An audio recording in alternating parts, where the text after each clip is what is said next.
Hello, my name is Kyle Riggs, and I'm here to give my opinion on the state of Christianity in the United States. It's no secret that for years now we've seen a decline, since our grandparents were growing up in church attendance and people claiming to be Christians.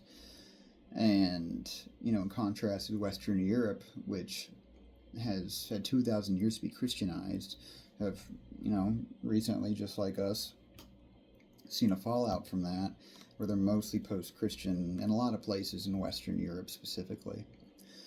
The Christianity in the United States is different in the sense that we haven't been Christianized the same way they have, because we had all these different cultures and religions coming to the United States.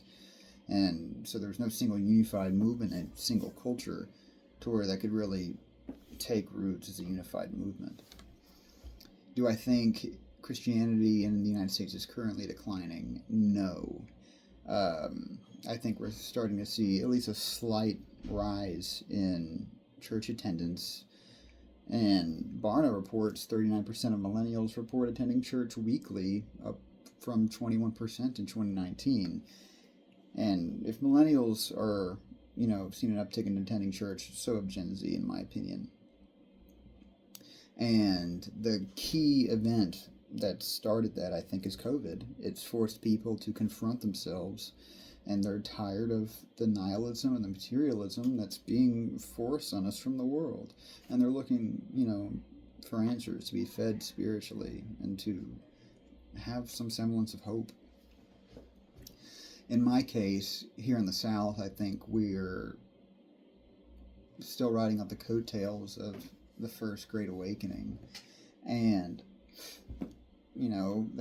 George Whitefield back in the day saw what he called spiritually dead churches and started revivals, and a lot changed because of that, and people were looking for this salvation experience.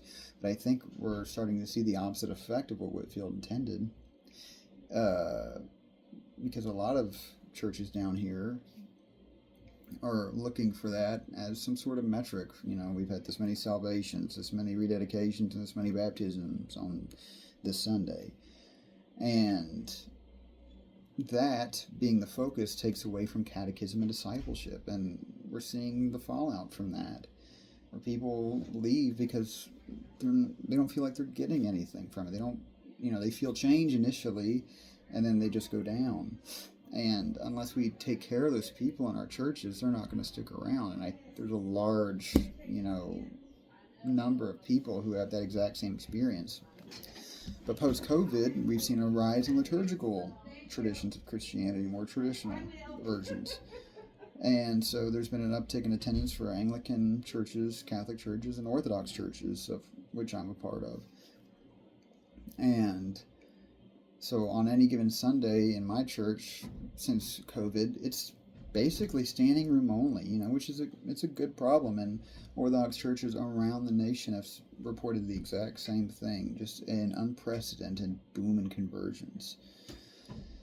And so it's not just people moving from a form of Christianity they're unsatisfied with. It's also atheists, non-religious folks, pagans, people who've never been to church in their life, And so that's my anecdotal experience in contrast with Barna's study.